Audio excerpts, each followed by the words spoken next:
Cabinet बैठकीनंतर मुख्यमंत्री आणि दोन्ही उपमुख्यमंत्र्यांमध्ये महत्त्वाची बैठक होणार आहे।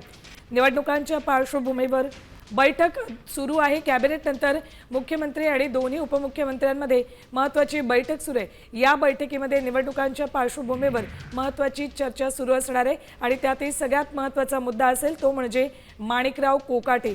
माणिकराव कोकाटे यांच्या विरोधात कधीही अटक वॉरंट जारी होऊ शकतं।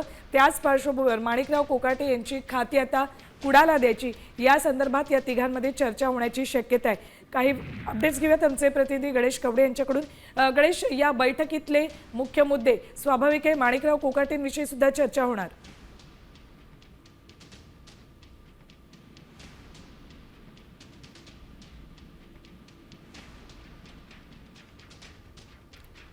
माणिकराव कोकाटेंची खाती कुणाला द्यायची ते सांगा असा प्रश्न काही वेळापूर्वीच मुख्यमंत्री देवेंद्र फडणवीस यांनी अजितदादांना विचारला होता।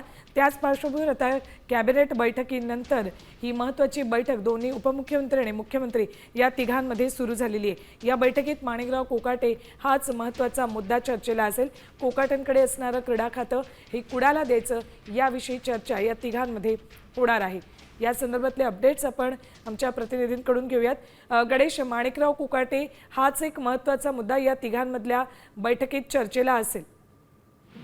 नक्कीच अत्यंत महत्त्वाचं आहे, कारण की माणिकराव कोकाटे यांना खरं तर कालच कोर्टाकडून आहे ती शिक्षा सुनावण्यात आलेली आहे आणि यानंतरून आज मंत्रिमंडळाच्या बैठकीला देखील आहे ते माणिकराव कोकाटे उपस्थित नव्हते। त्यामुळे माणिकराव कोकाटे यांच्या अडचणी वाढलेल्या पाहायला मिळतात आणि याच पार्श्वभूमीवर दोघांमध्ये सध्या चर्चा सुरू असल्याचं सांगितलं जातं आणि यामध्येच त्याचबरोबर स्थानिक स्वराज्य संस्थांच्या निवडणुकीच्या पार्श्वभूमीवर नेमकं महायुतीमध्ये कुठल्या जागांसंदर्भात देखील एक महत्त्वाची बैठक आहे आणि याच बैठकीमध्ये ही चर्चा देखील होणार असल्याचं सूत्रांकडून माहिती आहे।